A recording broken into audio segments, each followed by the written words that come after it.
Badai PHK melanda sejumlah perusahaan di Indonesia belakangan ini. Paling tidak ada 3 perusahaan yang melakukan PHK terhadap karyawan selama sepekan kebelakang.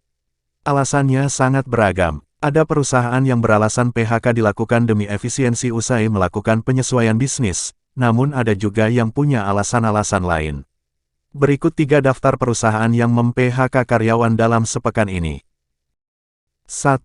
Shopee. PT Shopee Indonesia melakukan pemutusan hubungan kerja, atau PHK pada sejumlah karyawan perusahaan. Head of Public Affairs Shopee Indonesia Radinal Nataprawira menjelaskan, PHK merupakan langkah terakhir yang harus ditempuh perusahaannya sebagai langkah efisiensi. Setelah sebelumnya melakukan penyesuaian melalui beberapa perubahan kebijakan bisnis.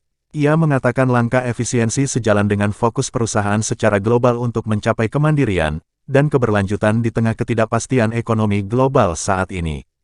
Ia tidak merinci berapa jumlah karyawan yang di-PHK tersebut. Ia hanya memastikan karyawan yang terdampak PHK akan diberikan dukungan oleh Shopee dalam bentuk pesangon. Selain pesangon, karyawan yang terdampak juga masih dapat menggunakan fasilitas asuransi kesehatan perusahaan hingga akhir tahun dengan seluruh manfaatnya. Ia meyakini PHK itu tidak akan mempengaruhi operasi bisnis dan layanan Shopee kepada seluruh penjual, pembeli dan mitra di Indonesia.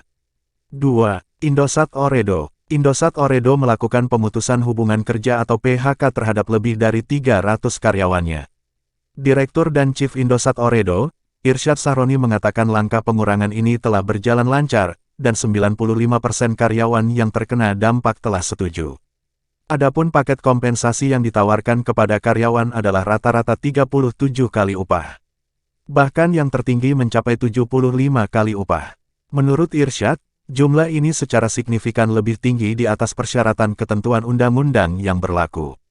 Ia menyebut perusahaan telah berkomunikasi secara langsung dan transparan dengan semua karyawan. Ia mengklaim seluruh karyawan terdampak telah memahami perlunya meningkatkan kelincahan dan bertumbuh lebih cepat sesuai dengan tuntutan dan kebutuhan pasar saat ini.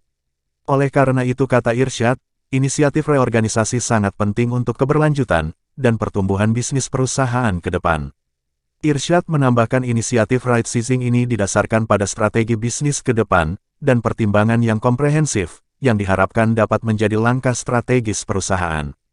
3. Toko Kripto. Toko Kripto mengumumkan mem-PHK 45 karyawannya, atau sekitar 20% dari jumlah pekerja. VP Corporate Communication Toko Kripto Rika Handayani mengatakan, pemberhentian puluhan karyawan ini lantaran perusahaan bakal melakukan perubahan strategi bisnis, sejalan dengan pasar kripto dan ekonomi di dunia.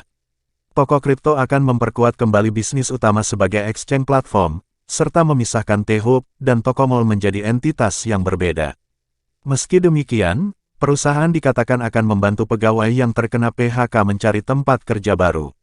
Salah satunya dengan memberikan rekomendasi kepada beberapa perusahaan mitra kerja selama ini.